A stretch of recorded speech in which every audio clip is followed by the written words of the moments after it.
Hi, I'm Judy Wilson, a member of the Authors Selection Committee. It gives me great pleasure to introduce best-selling author Cathleen Schine.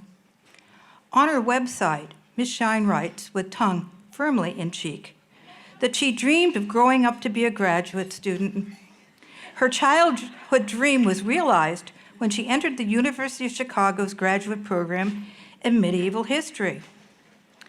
There it was noted that she had no memory for names, dates, or abstract ideas. Alas, tragically, she was forced to abandon her lifelong dream. She writes that having failed as an intellectual, she discovered her calling as a pseudo-intellectual and went on to become a writer. I'm sure she will be telling us more about that. She is now the author of 12 novels. 2 are made into movies. Her most recent novel, Counselors in Paradise, takes place in Venice, California, during the time of COVID. Mamie Kunstler is a 93-year-old violinist who arrived from Austria in 1939 at the age of 11. Her housekeeper, Agatha, is a woman of strong opinion. Joining the household is Julian, Mamie's 20-something grandson who has failed to launch. He has been dispatched from New York by his parents to help out Mamie, who's broken her wrist, and Agatha, whose driver's license has been suspended. No sooner does he arrive than the 3 of them are trapped together during COVID lockdown. We can all remember those days that blurred together when it was difficult to remember the day of the week. This becomes Mamie's opportunity to tell the stories of her youth, and what a youth it was. Her parents became prominent members of the Hollywood emigre community. Mamie tells tales from the golden age of Hollywood. Otto Preminger, Billy Wilder, Arnold Schoenberg all make appearances. There's even a teenage infatuation with Greta Garbo. Mamie is the Scheherazade of COVID. Cathleen Schine is a gifted storyteller who infuses her characters with warmth and wit. You are in for a treat. Please join me in welcoming Cathleen Schine.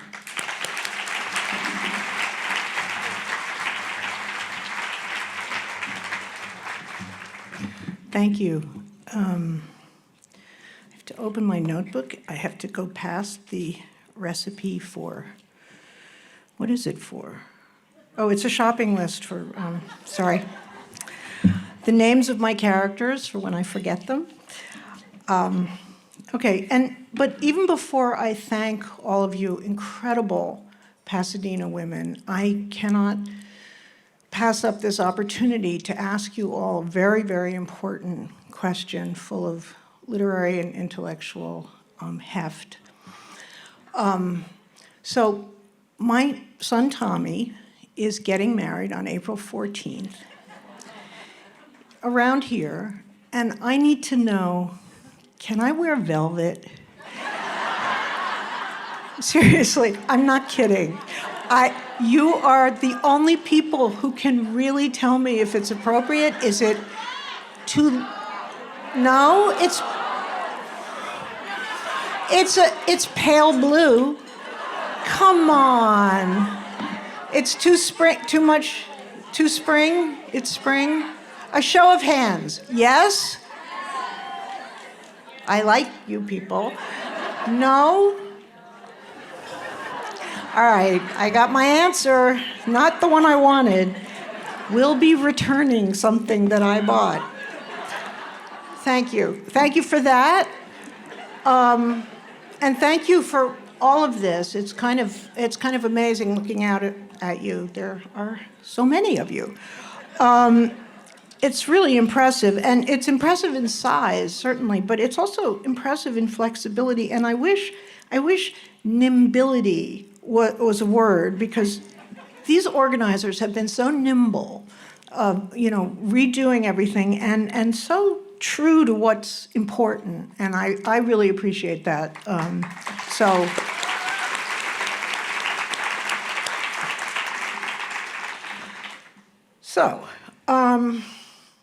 Also, as I look out at you, and saw all those piles of books and realized everything that all of you do. Thank you for buying and reading. In this day of book bans, this is very moving and impressive. So before I talk about the book, I just want to talk about one of the oddities of being a woman writer.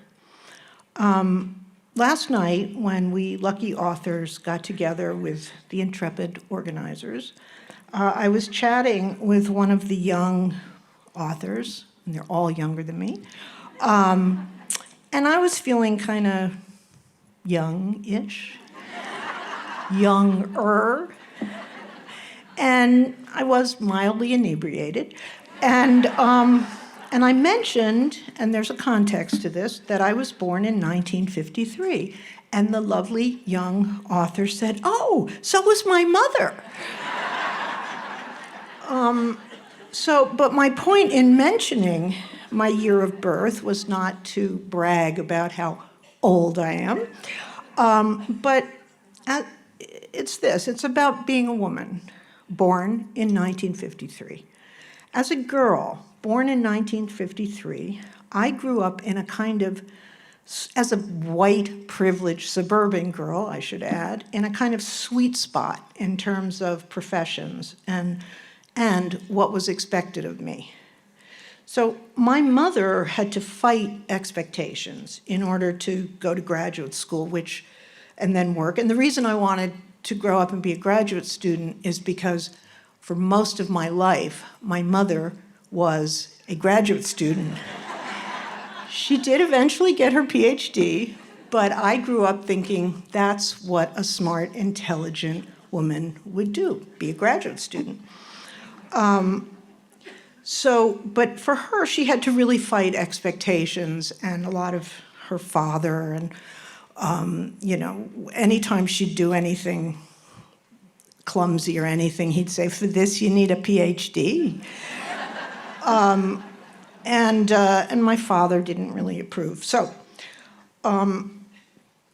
But if I had been born 5 or 10 years earlier, the expectations would have been similar, that I would type or maybe teach until I got married. If I'd been born 5 years later, the expectations would have been go to law school. But I was born in an in-between moment. And so someone like me could get married and have no profession, and nobody would bat an eye. Or I could go to law school. That was a choice open to me. It would have been a disaster. I would have been I never would have made it through law school, much less become a lawyer. But what happened for me, because of my age and where I grew up, I could figure out what I really wanted to do. I was given this luxury, this gift of time. And it took some false starts. Graduate school in medieval history, that was a false start. It's a joke. I always say I have no memory for names, dates, or abstract ideas, but it's not a joke. It's the truth, and it really was kind of a disaster.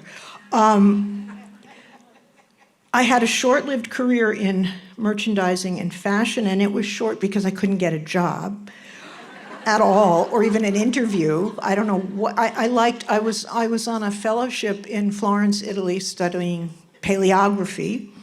And as I was sitting in the archives, I'd say, "Oh God, I'm so hot. It's so hot here." And I'd leave and I'd go and buy shoes because I was in Florence, Italy. I spent my entire stipend on shoes. So when I got back to home, I thought, well, I could be a buyer because I like to buy. But that didn't work out.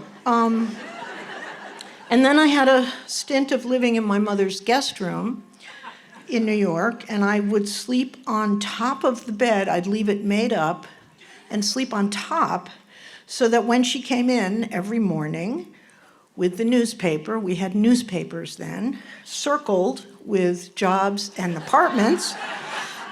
I could sit up and look like I'd been up and the bed was already made. But what I had, which was such a gift, was low expectations and endless possibility. I mean, do you realize what an incredible thing that is? So, and that, that's something that, and now I'm serious now, that's something my brother did not have. And my male friends did not have. I mean, most of them were trying to get out of the draft, but beyond that, they had high expectations with whatever, and all the possibilities. And I was in this little sweet moment. So it's the irony, one of them, of being a woman of my age.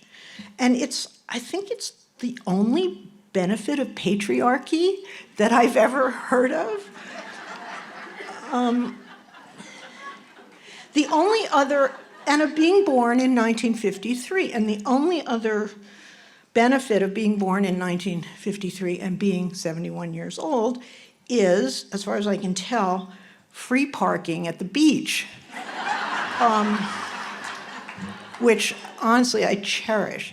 But now I'm going to tell you about this book.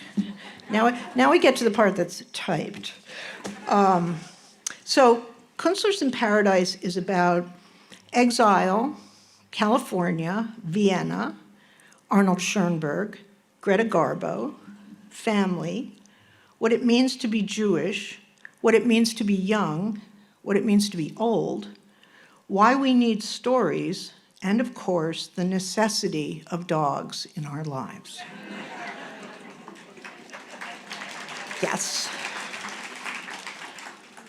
The Kunstlers are a family who escaped Vienna in 1939, which is quite late, and take refuge in Los Angeles when Mamie Kunstler is 11 years old. She grows up in the extraordinary community of accomplished artistic and intellectual exiles, many of them German-speaking Jews who fled Europe and tried to find work in the movie business in Hollywood, which makes a lot of sense when you think about it. If you're a musician, you don't have to speak English. But some of them were writers, which made it harder for them. In 2020, when Mamie is 93, her grandson, Julian Kunstler, arrives from New York for a short visit, and the old woman and 24-year-old boy, and believe me, he's a boy, not a man, find themselves trapped by the pandemic. Now, when I did my first reading here, the first reading I did was in Santa Monica for this book, and both my kids were there, my man kids, and Tommy, the one who's getting married and is not going to see me in pale blue velvet. Tommy, during the questions, I mean, Julian is a bit of a hobbledehoy. He's very immature and entitled, and he's a little bit of a jerk, but, he's young. He's really young. He's young. He grows. And I think he's very sweet. So Tommy raised his hand and said, with the character of Julian, were there any models in real life?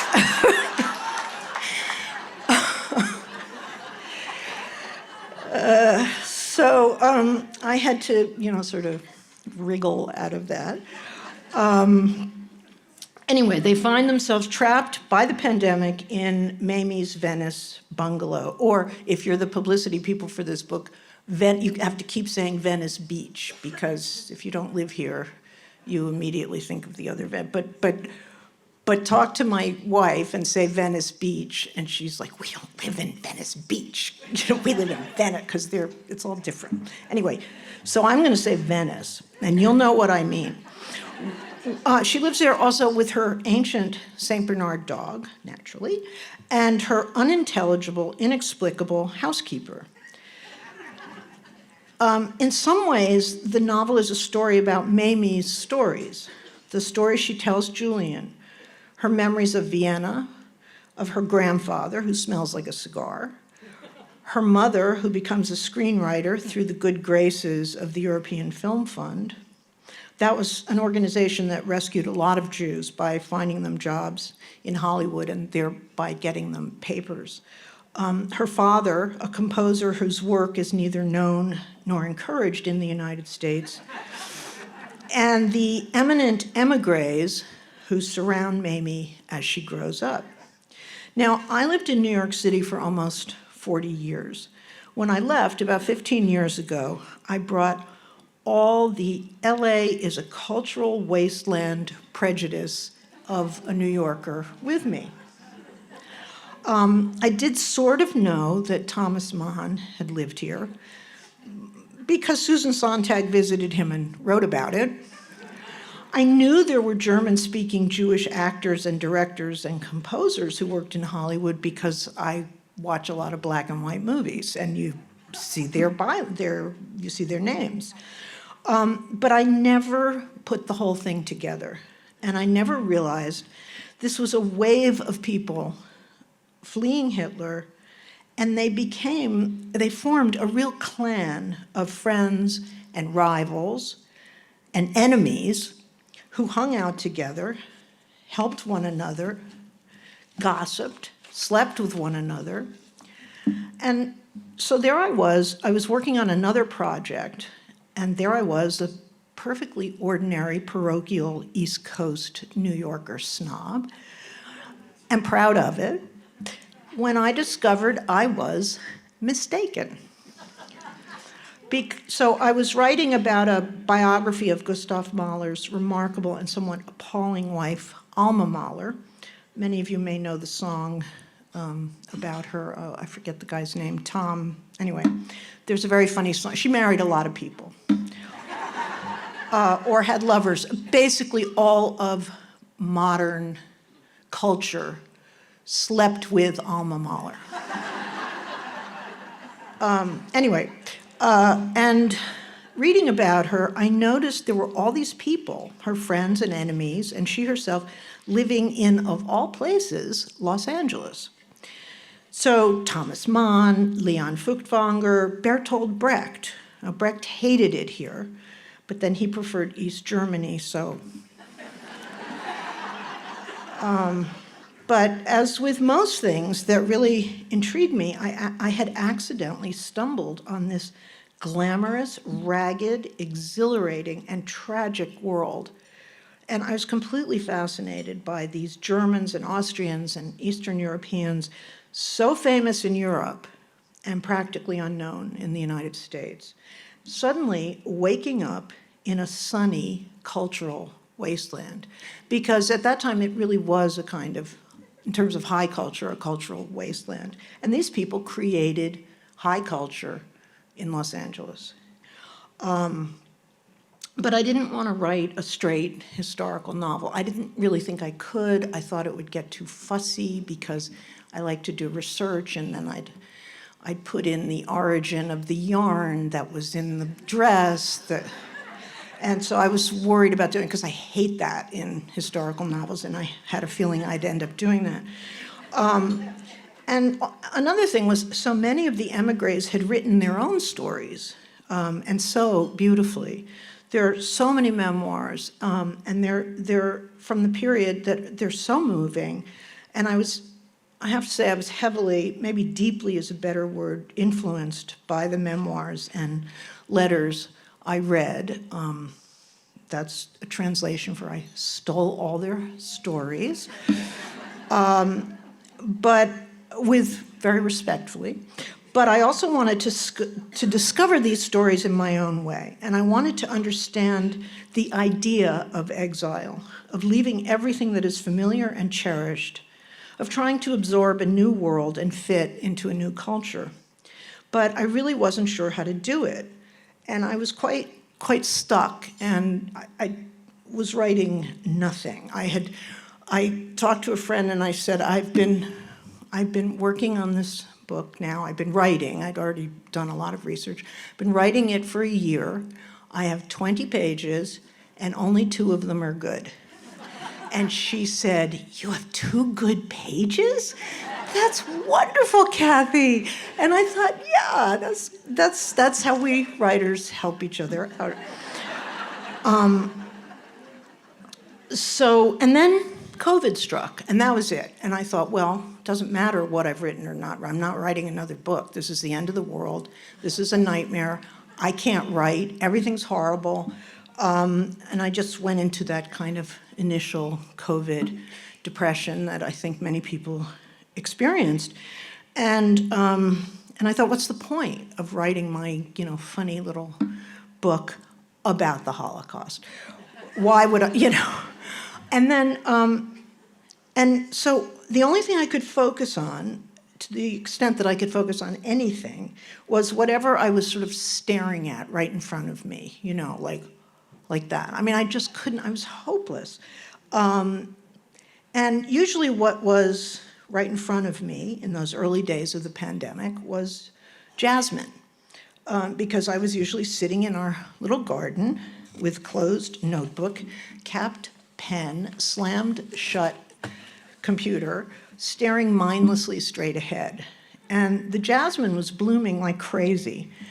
And sitting there, staring mindlessly at these little perfumey white flowers, I realized I was in a kind of exile, an exile in paradise, that there were eerie parallels between the emigres, knowing their friends and their world was being destroyed, and the people quarantined in California watching the suffering and destruction in New York City in those awful early pandemic days. Exile, fear, guilt, death. And at the same time, the abundant beauty of California. Now, I think sometimes it's hard to remember how terrifying it all was, right? But it was like a nightmare. It was unreal and it was inescapable. So I would sit in our little garden, and the hummingbirds were flitting around, and the bees were buzzing, and the sky was a deep, clear blue, and it was quiet. No helicopters, which is unbelievable. No construction noises, no cars. Everything was shut down, and the quiet was completely overwhelming and peaceful. Idyllic. But every time I called my mother or brother or friends in New York, all I could hear in the background were sirens, day or night, screaming sirens. And so I was consumed by guilt under the palms, which reminded me of something Alma Mahler's husband, one of them, Franz Werfel, said to Christopher Isherwood, "One does not wander without punishment under the palms." That guilt of being safe, and safe in a beautiful place, while your home, the home you left and cannot go back to, is being destroyed. The pandemic should not be equated with the Holocaust, obviously, and my book explicitly does not equate them. But that day in the garden, I recognized a kind of bridge between the world I was in and the world of the emigres. And finally, that gave me a way to start writing again. So that's when 24-year-old Julian appears on his grandmother Mamie's doorstep. He comes to Venice in 2020 to help her out, and his stay in Venice is another kind of exile, a New Yorker who gets stuck in his grandmother's bungalow with her for the entire lockdown.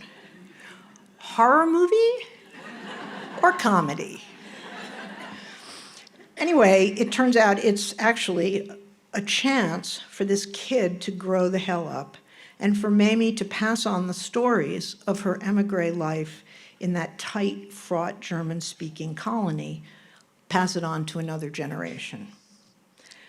Then, thinking I'd write about many of the emigres, I fell in love with Arnold Schoenberg. Now, if you've ever seen a picture of Arnold Schoenberg, when he was here, he was already an old man, he was bald, he had big ears and a big nose. And It's true I could barely listen to his music when I began writing this. It took quite a while, but I have come to appreciate 12-tone music. But that is not why I fell in love with Arnold Schoenberg. Poking around the internet, I saw a photo of him playing tennis. This bald man with big ears and really intense eyes, and he just looked like someone's Jewish uncle, like a nice tennis-crazed Jewish uncle. That is definitely not the received version of the Schoenberg story.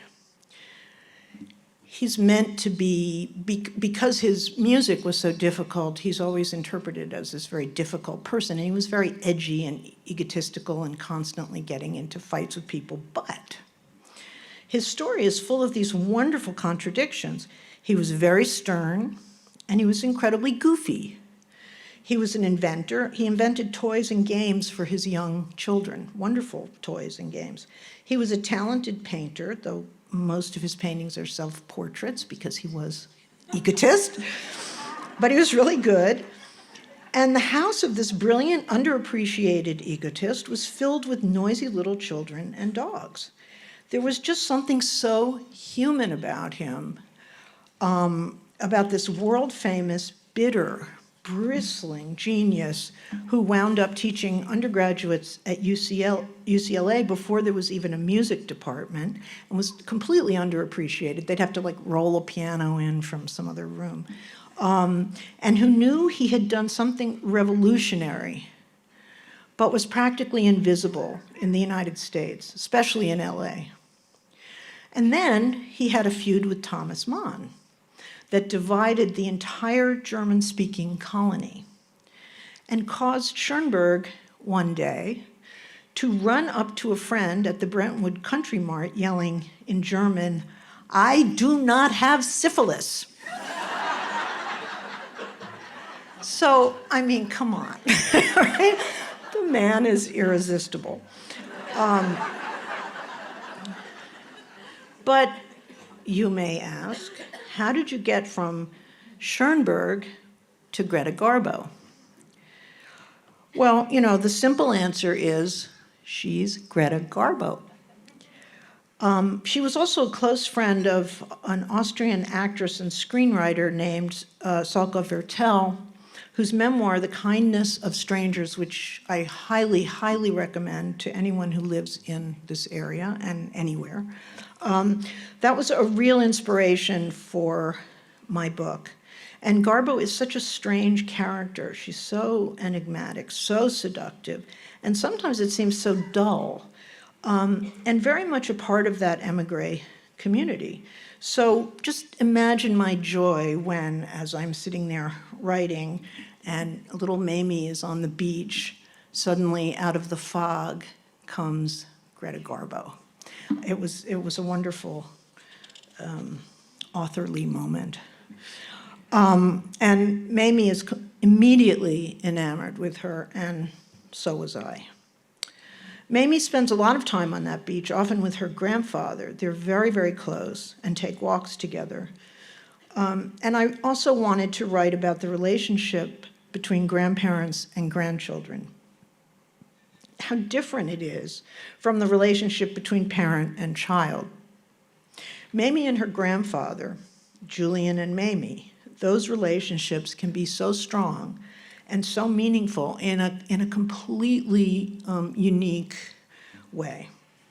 And Mamie's grandfather remains a stubbornly devoted supporter of Austrian and German culture, even after being chased out of Vienna by the Nazis. So for Mamie, he is her only tie to the old world, a place her parents understandably don't want to talk about, but a life she understandably misses at first and wants to hear about. Mamie and her grandfather meet another real-life character on the beach, not an emigre, but a man named Irving Tabor. Tabor was a black man who moved to Venice from New Orleans. He became a chauffeur and then advisor to Abbot Kinney, not the street, but the person named after, the person the street was named after, who was an eccentric I don't know, the equivalent of a billionaire. He was a cigar millionaire.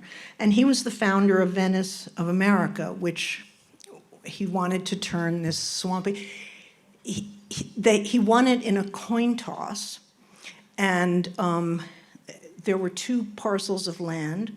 One was nice, good land now called Santa Monica, and one was this swamp, now called Venice, and he wanted the swamp. He won, and he chose Venice, and he turned it into this kind of pleasure park with canals and a deep pool, and a big pier with all kinds of, I mean, it was meant to be serious in a way. There were lectures and suffragist lectures there, but it quickly turned into a real sort of just pleasure park. But there were gondolas on the canals, and some of the canals, as I'm sure you know, are still there, without the gondolas, as far as I know. But anyway, when Abbot Kinney dies, he leaves his house, which is at the head of the Grand Canal, which is now on Windward Circle, where the old post office is. He leaves his house to Irving Tabor. The only problem is Irving Tabor can't live there because it's segregated. So Tabor comes up with the most wonderful solution. I mean, this story, I love this story, and I'd wanted to write about it for a long time and never really found a way to do it where it made sense. But he cuts the house in half, puts it on a barge, pulls it along the canals on the barge with mules, and takes it to the Oakwood section, where all of the black laborers and workers lived. And it's still there. And that's where he lived, and I believe his descendants still live in it. And this episode, it's like a fairy tale. And like Mamie and Julian, his house also becomes a kind of emigre. And this act of pure imagination in very ugly circumstances has a happy ending. And I think about it all the time. I walk past Tabor's house, and I feel hopeful, even in these awful times. That sentence has gone through many years of my reading, because these awful times have lasted a long time. And of course, you walk by and you feel hopeful, and then that hope passes by the time you get to the corner. But you just have to walk past it again the next day, and you get a little thing of hope. And I don't know if I mentioned there was a dog in the book. It's a Saint Bernard, and one of the emigre jokes that passed around, that's mentioned in any book about them, well, I can tell a joke without my notes, is about a dog. And so two emigres are standing on the Santa Monica Pier, and there are two, and they each have a little dachshund. And one of the little dachshunds said to the other, "In Vienna, I was a Saint Bernard."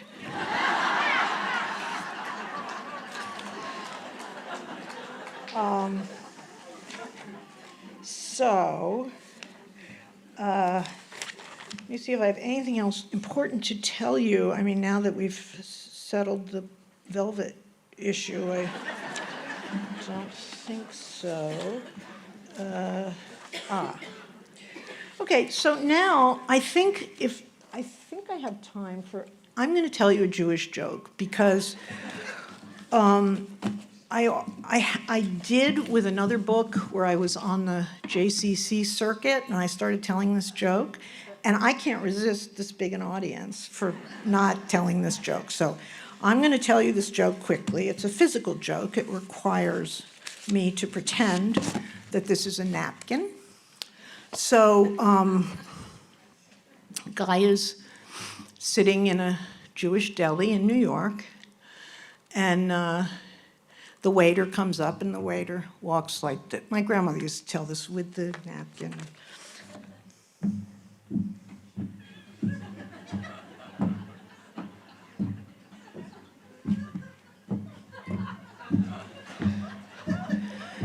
And the man says, "You got matzo balls?" And the waiter says, "No, that's the way I walk." There you go. Bada boom. I'm just going to ask you one question. How do we get the free parking at the beach if we're over 71? Do you live in Los Angeles proper? Pasadena. This I don't know. Well, you answered all the questions, and Okay. I can't pass. I can't top what you're going to say. So thank you so much. Thank you. And thank all of you you. all.